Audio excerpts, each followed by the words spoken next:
ఒకరేమో plane ticket కొని ఫ్యామిలీతో కూర్చొని ఉంటే మరొకరు మెడికల్ కాలేజ్ బుక్స్ ఓపెన్ చేసి కూర్చున్నారు. ఒకరేమో తమ ఫ్యామిలీని కలిసే ఆతృతలో ఉంటే మరొకరు డాక్టర్ అయ్యి ఎంతో మంది ప్రాణాలని కాపాడాలనే ఆశయంతో ఉన్నారు. ఒకరేమో ఆకాశంలో స్వేచ్ఛగా ఎగురుతుంటే మరొకరేమో భూమి మీద తమ ఆశల పునాది నిర్మిస్తున్నారు. కానీ జూన్ 12న ఒక్కరు కూడా తమ గమ్యాన్ని చేరుకోలేదు, తమ ఇంటికి తిరిగి రాలేదు. ఆ ప్లేన్ లో కొంతమంది మనవాళ్లు తమ ఆప్తుల్ని కలవడానికి వెళ్తుంటే మరికొంతమంది మన దేశాన్ని చూసి మురిసిపోయి గుడ్ బై చెప్పి వెళ్తున్నారు. రంగు వేరు, ప్రాంతం వేరు, భాష వేరు, దేశం వేరు, కానీ అన్ఫార్చునేట్లీ చావ్ అందరినీ ఒకే చోటికి తీసుకెళ్లింది. గాల్లో ఎగిరిన వాళ్ల ప్రయాణం మధ్యలోనే ఆగిపోయింది.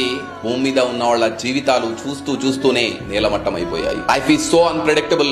అందుకే ఏ క్షణం ఏమవుతుందో ఎవ్వరికీ తెలీదు. సో ఉన్న ఈ చిన్న జీవితంలో కోపాలు పగలు ఏవి పెట్టుకోకుండా ఉన్నన్ని రోజులు నవ్వుతూ జీవిద్దాం. ఇది మన భారతదేశానికి ఒక చీకటి రోజు. వందలాది మంది ప్రాణాల్ని కోల్పోయిన రోజు.